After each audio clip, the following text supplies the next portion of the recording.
కేంద్రంపై మంత్రి Ponguleti Srinivasa Reddy hot comment చేశారు. పెట్రోల్ డీజిల్ పై కేంద్రం కుట్రలు పన్నుతోందని ఆరోపించారు. రాష్ట్రానికి రావాల్సిన పెట్రోల్ డీజిల్ ను కేంద్రం ఆపుతోందని విమర్శించారు మంత్రి పొంగులేటి. రాష్ట్రానికి పెట్రోల్ డీజిల్ ను ఎందుకు తీసుకురాలేకపోతున్నారని తెలంగాణకు చెందిన ఇద్దరు కేంద్ర మంత్రులను ప్రశ్నించారు. రాష్ట్ర ప్రయోజనాల కోసం ఎంతవరకైనా వెళ్లేందుకు తాము సిద్ధమని మంత్రి పొంగులేటి తెలిపారు.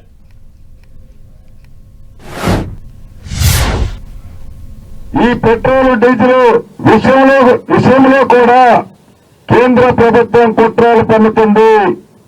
ఈ రాష్ట్రం నుండి ఉన్న ఇద్దరు మంత్రులుగా కేంద్ర మంత్రుల్ని రాష్ట్ర ప్రభుత్వ పక్షాన మళ్లీ ప్రశ్నిస్తున్నాం.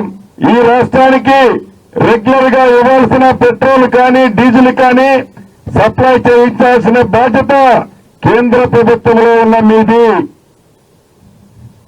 అది మీరు విస్మరించి తప్పు మీరు చేసి కేంద్ర ప్రభుత్వం నుంచి ఇవ్వాల్సిన పెట్రోల్ డీజిల్ మీరివ్వక ఆ నిందని ఈ రాష్ట్ర ప్రభుత్వం మీద కానీ ఈ రాష్ట్ర ప్రజలు ఇబ్బంది పడే విధంగా కానీ మీరు చేస్తూ ఉంటే ఈ రాష్ట్ర ప్రభుత్వం ఊరుకోదు. కేంద్ర ప్రభుత్వం నుంచి రావాల్సిన రాకపోయినా ఇబ్బంది ఉన్నా తప్పకుండా కేంద్ర ప్రభుత్వం మీదైనా ఈ ప్రభుత్వం కొట్లాడుద్ది.